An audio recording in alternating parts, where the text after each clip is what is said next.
बिस्मिल्लाहिर्रहमानिर्रहीम अस्सलामु अलैकुम रहमतुल्लाह।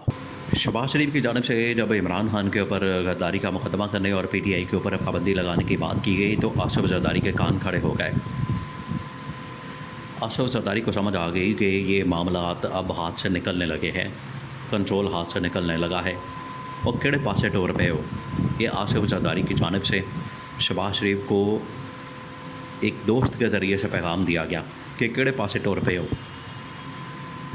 जब शहबाज शरीफ की गवर्नमेंट की जानिब से, उसके मिनिस्टर की जानिब से इमरान खान के ऊपर गद्दारी का मुकदमा करने और इमरान खान की पार्टी के ऊपर पाबंदी लगाने का फ़ैसला किया गया। देखिए, पीटीआई जो है ना सिर्फ इस किस्म की पाबंदी का सामना कर चुकी है, पीपल्स पार्टी वाले इस किस्म की पाबंदी का सामना कर चुके हैं, बल्कि पीपल्स पार्टी के दौरे हुकूमत में इन्होंने जुल्फ़िकार अली भुट्टो ने एएनपी के ऊपर भी पाबंदी लगाई थी। आज से तकरीबन कोई 50 साल पहले जुल्फ़िकार अली भुट्टो ने अपने दौरे हुकूमत में, जब 1971 से 78-79 उसका दौरे हुकूमत था 77 तक, तो उस दौर में जुल्फ़िकार अली भुट्टो पीपल्स पार्टी वाले ये सब कुछ भुगत चुके हैं। उसका नतीजा कोई नहीं निकला। इन्होंने एएनपी के ऊपर पाबंदी लगाई। एएनपी दोबारा से नाम बदल के पार्टी का चेंज करके इक़्तिदार में आ गए। अब ये आसिफ जरदारी ने जब इसको देखा, परखा, और आसिफ जरदारी को क्योंकि हिस्ट्री का पता है, पाकिस्तान की हिस्ट्री का पता है, इस वजह से वो इस मामले से निकल गया। उसने कहा कि मैं इस काम में नहीं पड़ना, मैंने इस काम के अंदर नहीं पड़ना, क्योंकि अगर मैं इस काम के अंदर पड़ गया तो ये सब कुछ हमारे गाटे फिट हो जाना है, सब कुछ इस्टेब्लिशमेंट ने हमारे गले डाल देना है। और इस्टेब्लिशमेंट ने कहना है कि तमाम की तमाम इस वक्त मसाइल की जो जड़ है वो ये हुकूमत, पीपल्स पार्टी और नून लीग वाले हैं, और इन्होंने सारी ज़िम्मेदारी नून लीग पीपल्स पार्टी के ऊपर डाल देनी है। तो पीपल्स पार्टी वाले तो इस बोझ को उठाने को तैयार नहीं। वो पहले दिन से कह रहे हैं, पीपल्स पार्टी वाले क्यों नहीं गवर्नमेंट के अंदर गए, पीपल्स पार्टी वाले क्यों नहीं हुकूमत के अंदर गए। उसके पीछे कोई ना कोई रीज़न या लॉजिक है। जो सियासतदान फ़ैसला करता है सियासी मामलात के ऊपर, उसके पीछे कोई ना कोई रीज़न होती है, लॉजिक होती है। और रीज़न ये थी, इनको पता था कि 6 महीने साल गुजरना है और नून लीग जो मुल्क के अंदर बड़ा गर्क करेगी, मईशत का, आवाम का तबाही और बर्बादी फेरेगी, मुल्क के अंदर महंगाई बेरोज़गारी करेगी, उसका आखिरकार बोझ जो है हमारे ऊपर आना है, बर्डन हमारे ऊपर आना है, हमारे ऊपर ये सारा हमारे गले पड़ेगा।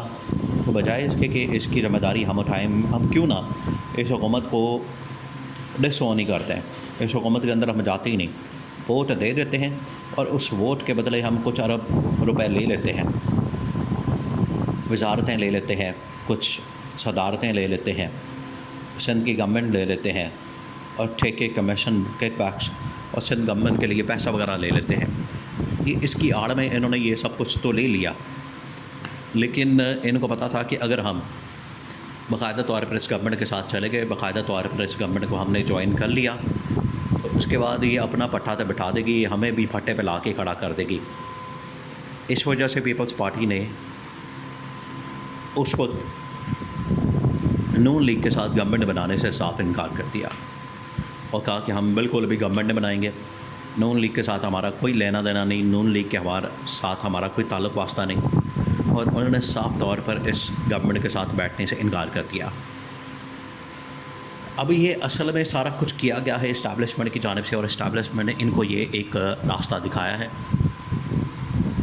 इस्टेब्लिशमेंट ने इनको ये एक ऑप्शन दी है कि आप इस ऑप्शन के ऊपर चल सकते हैं, और इमरान खान को अगर माइनस करना है तो फिर इस किस्म की फस्तायत, फैसिज़म का हमें मुज़ाहरा करना पड़ेगा। हम नून लीग के अंदर तो जमहूरियत नाम की चीज़ नहीं, नून लीग के अंदर तो जमहूरियत सिरे से मौजूद नहीं, उनके तो वैसे ही वहाँ पर ख़ानदानी बादशाहत मौजूद है। पहले नवाज़ शरीफ के बाद शहबाज शरीफ, फिर हमज़ा शहबाज, फिर मरीम नवाज़, आगे फिर मरीम नवाज़ का बेटा आ जाएगा। तो ये ख़ानदानी एक मलूकियत और ख़ानदानी एक बादशाहत है। उनको तो पता नहीं है कि मुल्क के अंदर जमहूरियत क्या होती है, जमहूरियत किस बला का नाम है। उन्होंने तो हाँ में हाँ मिला दी। उन्होंने कहा कि बिल्कुल हम ठीक है, इमरान खान के ऊपर गद्दारी का मुकदमा और इमरान खान की पार्टी पर पाबंदी लगाने को तैयार हैं। लेकिन जैसे ही पीपल्स पार्टी वालों ने इनको हिलाया, इनको जगाया, इनको छेड़ा है, इनको कहा है कि उठो, ये ना हो कि सारा कुछ तुम लोगों के गांठे फिट हो जाए, और ये पाबंदी और गद्दारी ये बड़े सख्त किस्म के इक़दाम हैं, ये अगर तुम लोगों ने किया तो समझे कि आप हमेशा के लिए सियासत से ख़त्म। तो इस तरह से कल को अगर गवर्नमेंट चेंज होती है, और ज़्यादा से ज़्यादा 6 महीने साल की गेम है, 2 महीने 3 महीने की गेम है, कल को जब गवर्नमेंट चेंज होगी तो यही उसूल, यही फार्मूला, यही कुलिया ये नून लीग और पीपल्स पार्टी के ऊपर फिट हो जाएगा, और नून लीग और पीपल्स पार्टी को बैन कर दिया जाएगा, इनके लीडरों के ऊपर गद्दारी के मुकदमे किए जाएंगे, और सबकी हमेशा के लिए छुट्टी करा दी जाएगी। पीपल्स पार्टी ने तो देख लिया, नून लीग को भी थोड़ी बहुत समझ आई, जिसकी वजह से इन्होंने इस्टेब्लिशमेंट के साथ डबल गेम करना शुरू कर दी। अब इमरान खान जेल में बैठा हुआ है। अब इमरान खान के ख़िलाफ़ तो बयानिया बनाया जा रहा है आजकल 9 मई के मतलब कि 9 मई को इमरान खान ने ये कहा था कि पैजो GHQ के ऊपर जाके हमला कर दो, GHQ के बाहर एहतजाज कर दो। लेकिन इमरान खान ने इस चीज़ की तरदीद की, इससे इनकार किया। इमरान खान ने कहा कि ये मेरी स्टेटमेंट है ही नहीं, मैंने कोई ऐसा बयान दिया ही नहीं, मैंने कोई ऐसी बात की नहीं, मैं तो अपनी फ़ौज के साथ हूँ, मेरा फ़ौज से कोई क्या झगड़ा है, या मेरी कोई क्या लड़ाई हो सकती है फ़ौज के साथ। तो ये जो सब कुछ किया गया है ये सिर्फ इस मकसद के लिए ताकि इमरान खान के ख़िलाफ़ आर्टिकल 6 और PTI के ऊपर पाबंदी लगाने का रास्ता निकाला जा सके। तो इस्टेब्लिशमेंट ने नून लीग वालों से पूछा है कि आज आके आपके पास यही बयान बचा है, बयान की तो कोई हैसियत नहीं होती, आप एविडेंस इकट्ठे करें, सबूत लाएं, शवाहिद लाएं, और उसके बुनियाद पर इमरान खान के ख़िलाफ़ कार्रवाई का आगाज़ करें, बजाय इसके कि एक बयान पकड़ के तो उसके ऊपर आप शोर मचाना शुरू कर दें और रौला डाल दें और कहें कि देखें नहीं हमने पकड़ दिया, फड़ लिया बंदे नू। इस तरह के तमाशे लगाना बंद करें। ये इस्टेब्लिशमेंट की जानिब से इनको कन्वे किया गया। और दूसरा ये कि अगर इमरान खान के ऊपर पाबंदी लगानी है, आर्टिकल 6 लगाना है, तो अभी इतना डिले किस बात का आ रहा है? उसकी वजह ये कि पीछे हट गई है, ये डर गए हैं, ये दौड़ गए हैं।